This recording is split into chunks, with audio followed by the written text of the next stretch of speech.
Page 676, Chapter 5, Comprehension Test. 41. Comprehension test is an exercise in original composition. It is a way of finding out the meaning of a given passage through questions and answers. Questions are set on a passage and the students are to answer them. At first, the students may find the passage a bit difficult. They may not form a clear and precise meaning of it, but when the questions are answered, they find that they have grasped the full meaning. Comprehension test is therefore a test on students' intelligent understanding of a passage. But accurate answers in precise language cannot be given on the sudden. It is a form of composition which has to be regularly practiced and mastered.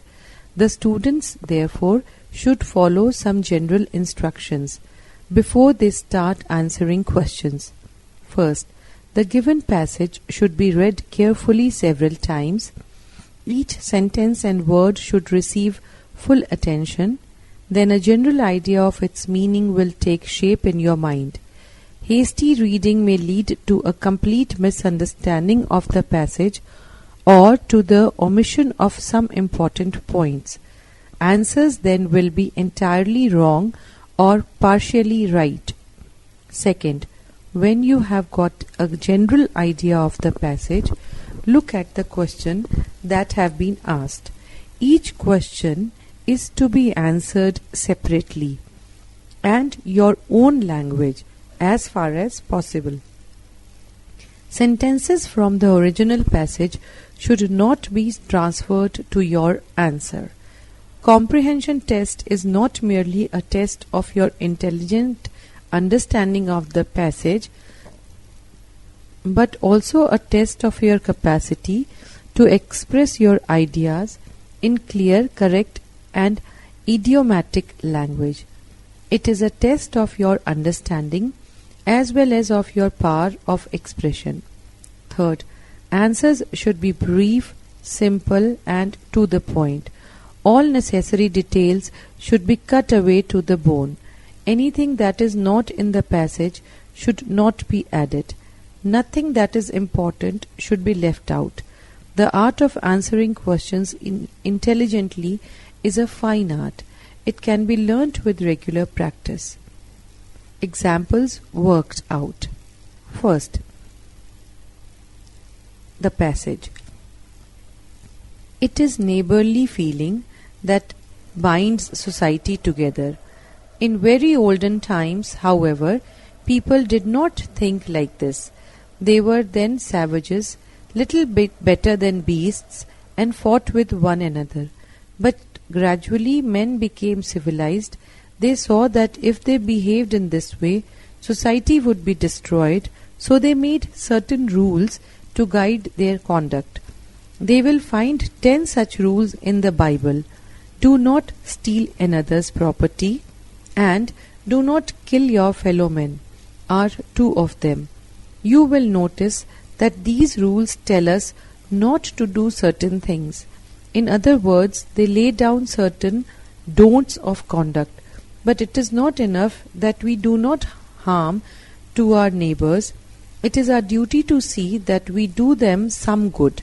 So when men became more civilized, they began to think of the do's of conduct as well.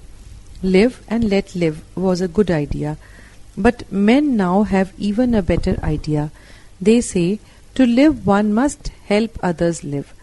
When men began to think like this, they discovered the great art of living together. Now the questions. What binds society together? Answer. It is neighborly feeling that binds society together. B. How did men behave in very olden times? Answer. In very olden times, people were savages, almost like beasts. They fought with one another. They stole or took by force the property of others. They even killed one another without any hesitation. Page number 677. Question C. What did they do when they became civilized? Answer. When they became civilized, they realized that such behavior would destroy society altogether, so they made certain rules of conduct. These rules told them what they were not to do. Thus, they told them not to steal or to harm their neighbors. Question D. What did they do when they became more civilized? Answer. When they became more civilized, they felt that it was not enough to teach men what they should not do. It was better to teach men what they should do. Thus, they began now to teach that people should all help one another. Question E. How did men discover the art of living together? Answer. Men discovered the art of living together when they realized that to live in society, they should help one another. Paragraph 2. There lived in a certain town of Persia 2 painters whose fame had spread far. Both were so good at their work that it was hard to say who was the better painter of the two. So, it was settled that each was to draw a picture, and there would be judges to decide who had done the better work. One of the painter painted a bunch of grapes which looked so natural that the birds came and pecked at it. The judges were struck with wonder and thought he was surely going to win. When they went to see what the other painter had done, they pointed to a screen that was before their eyes. The rival painter thought that the picture was behind the screen and went forward to see it. He was greatly surprised to find that there was no screen there, but only the picture of one that had been painted on the wall. The judges were speechless with wonder and gave the second painter the place of honor, as his picture had deceived a man, while that of his rival had deceived only the birds. Questions. First, what steps were taken to find out the better painter of the two? Answer. Both the painters were so good that it was difficult to say who was the better of the two. So each was asked to draw a picture, and judges were selected to decide whose work was better. 2. What pictures did they paint? Second, one of the painters painted a bunch of grapes. It was so natural that the birds came and pecked at it. When the judges went to see the other man's work, he pointed to a screen. Thinking that the picture was behind the screen, the first painter went forward to see it. He was, however, surprised to find that it was no real screen, but the picture of one painted on the wall. Question 3. Why was the second painter given the place of honor? Answer. The judges decided in favor of second painter because while his rival's work had deceived only the birds, his work had deceived a man, himself a good painter. Third passage. Now look at the opposition between the pen and the sword from another point of view. The sword can only destroy. Ideas also can destroy. The ideas of Bolshevism destroyed Tsarism. The ideas of Voltaire and Rousseau destroyed the French aristocracy. Page 678. But ideas can also build, whereas the sword can only destroy. It is a fact, the power of ideas, which has brought us out of barbarism into such civilization as we have been able to achieve. And what, asked Aristotle, does man differ from the animal? And answer, it is by virtue of reason. The greatness of man consists in his thinking.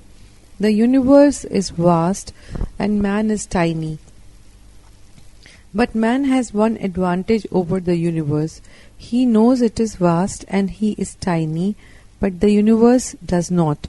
In this sense, the sense that it is to ideas and not to violence, to the pen and not to the sword, that man owes whatever had distinguished him from animals, whatever has enabled him to rise above the purely savage condition. For the pen is the vehicle of thought, and it is by thought that man is enabled to voyage through the infinite in philosophy, to unlock the secrets of the universe, to create beauty, and to commune with God. Question. First, what is the opposition between the pen and sword? Answer. The opposition between the sword and the pen lies in their different functions. The sword only destroys, but the pen both destroys and creates. The idea of Bolshevism destroyed Tsarism, and those of Voltaire and Rousseau destroyed the French aristocracy. But man's ideas have also brought him through knowledge from barbarism to civilization. Question 2. In what, according to Aristotle, does man differ from animals? According to Aristotle, man differs from animals in his possession of reason. Question 3. To what does man owe his distinction from animals? Answer. Man is distinguished from animals by his power of thinking and his ability to express his thoughts in writing through the pen. This power has enabled him to find out the secrets of the universe and profit by them. It has also helped him to create beautiful things. Paragraph 4. Silence is unnatural to man. He begins life with a cry and ends it in stillness. In the intervals, he does all he can to make a noise in the world, and there are a few things of which he stands in more fear than of the absence of. There are a few absence of noise. Even his conversation is a great measure a desperate attempt to prevent a dreadful silence. If he is introduced to a fellow mortal and a number of pauses occur in the conversation, he regards himself as a failure, a worthless person, and is full of envy of the emptiest-headed chatterbox. He knows that 99% of human conversation means no more than the buzzing of a fly, but he longs to join the buzz and to prove that he is a man and not a waxwork figure. The object of conversation is not, for the most part, to communicate ideas. It is to keep up the buzzing sound. There are, it must be admitted, different qualities of buzz. Most buzzing, fortunately, is pleasing to the ear, and some of it is agreeable even to the mind. Very few human beings join in a conversation in the hope of learning anything new. Some of them are content if they are merely allowed to go on making a noise into other persons' ears, though they have nothing to tell them except that they have seen 2 or 3 new plays or that they have bad food in a Swiss hotel. Questions. How does the author prove that silence is unnatural to man? Answer. Man utters a cry when he is born and continues making a noise all his life. It is not at death that he is silent. So absence of noise is what he fears most. Even his talk is an attempt at preventing this silence. From all these, the author holds that silence is unnatural to man. Page 679. Question 2. When does a man consider himself a worthless person? Answer. If a man is compelled to stop a number of times in conversation with another, he considers himself a failure. He even feels envious of a dull but talkative person. Question 3. How does the author characterize human conversation? Answer. According to the author, human conversation is only the buzzing of a fly. Yet man longs to join in it to prove that he is a living being and not a dumb figure of wax. Fourth, what according to the author characterizes human conversation? Answer. No doubt some conversations are pleasing, just as some buzzing sounds are, yet the real object of conversation is not to learn anything new or to communicate ideas, it is only to keep up the buzz. Question 5th. What is the object with which most people join in a conversation? Answer. The conversation of many persons relates to such trivial as number of plays they have seen or the bad food they had in a Swiss hotel. Yet they join in the conversation merely to make a noise into other people's ears. Paragraph 5th. Man alone of all creatures think of things as tools and uses them as such. Through his inventive genius, a stick became a club with which he defended himself from the wild beasts and killed the poisonous serpent. Soon he saw that if it was sharp, he could thrust with it, and he had a spear. Then he threw its point first, and he had a javelin. Simple as this seems to us now, each step in advance was a tremendous one for a primitive man, and when perhaps ages later some man found that he could bend another stick with a cord stretched from end to end and shoot the juvenile from that, thus having a bow and arrow. Shoot the javelin from that, thus having a bow and arrow. How great a further advance it was! It is interesting to see how man took the things which he found at hand and turned them to his own uses. Primitive man could cross shallow rivers by wading, but some streams were too deep, too swift, or too wide for wading or swimming. After a swift, narrow one, he might find a fallen tree and thus gets the idea of a bridge.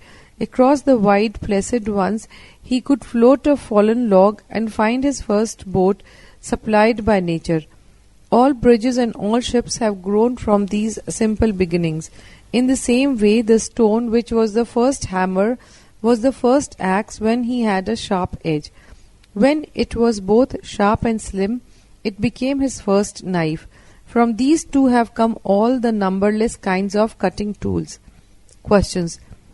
First, how did man make gradual improvement upon a simple stick? Answer. The first improvement made by man upon a simple stick was to use it as a club to defend himself against wild beasts and to kill snakes. When he saw that a sharp stick could be thrust, he made it into a spear. When he turned it into a javelin, in course of time he saw that a stick could be bent with a cord tied at both the ends, and a javelin could be shot from it. Thus gave him the bow and arrow. Second, how did man get the idea of a bridge and a boat or ship? Second, early man crossed on foot or by swimming, but other means had to be used where the rivers were too deep or too swift or too wide. Across a swift narrow stream he might find a fallen tree. This gave him the idea of a bridge. Crossing rivers on floating logs gave him the idea of a boat.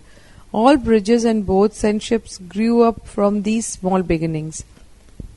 Page 680. Question 3rd. What are these two referred to in the last sentence? These two refer to the first axe and first knife. Man's first hammer was stone, a piece of stone with a sharp edge, because his first axe from a piece of stone both sharp and thin came his first knife. Paragraph 6. We have a fairly good account of the panchayats of olden times from several Cholas and Pandyas inscription of South India. According to these inscriptions, each village or a group of villages formed a community which was the lowest unit of self-government. There was an assembly for each such community, which was either elected by the people or consisted of the village. This assembly looked after the whole administration of the village under the supervision of the king's office. officers.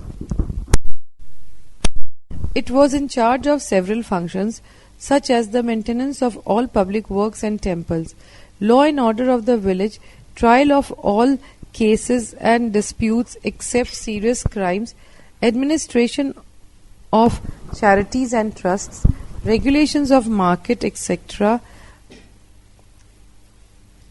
It looked after all these functions by having a number of committees, each in charge of a particular work. The members of these communities were elected from among good and equal people, and every individual had a chance of serving on these committees, as only those who had not been on any of these committees for the previous 3 years were to be chosen. You will be glad to know how much we were advanced in democratic self-government in those days. If I tell you that there were cases in even ladies serving on some of these committees. It was in charge of several questions. Where from can we have an account of the panchayats of olden times? Answer. We get a good idea of the panchayats of olden times from the Cholas and Pandyas inscription of South India. B. What were the duties of an assembly working under a community? Answer. The lowest unit of self-government was a community comprising a village or a group of villages. Each community had an assembly of the village or of its elected representatives. This assembly looked after the whole village administration, such as maintenance of public works and temples, law and order of the village, trials of ordinary cases and disputes, management of charities and trusts, etc. Second, what were the duties of an assembly working under a community? Third, how did the assembly carry out its duty? Answer. The assembly carried out its functions through a number of committees, each in charge of a particular work. These consisted of good and disqualified people only. Fourth, what provision was made to get on the committees every individual of the village? Answer. The members of these committees were elected from among the good and qualified people. Every villager had the chance of getting on the committee because their membership was open only to those who had not been on any of the committees for the previous 3 years. What proves the democratic nature of the old village communities? Answer. Membership of the committees that looked after the village administration was open only to those who had not been on any of the committees for the previous 3 years. This gave every villager a chance of getting on these committees. Even women were elected on them, but these proved the democratic nature of the old village committees. Seventh, my faith in vegetarianism grew on me from day to day. Salt's book whetted my appetite for dietetic studies. I went in for all books available on vegetarianism and read them. One of those, Howard Williams' The Ethics of Diet, was biographical history of the literature of human dietetics from the earliest period to the present day. It tried to make out that all philosophers and prophets from Pythagoras and Jesus down to those of the present age were vegetarians.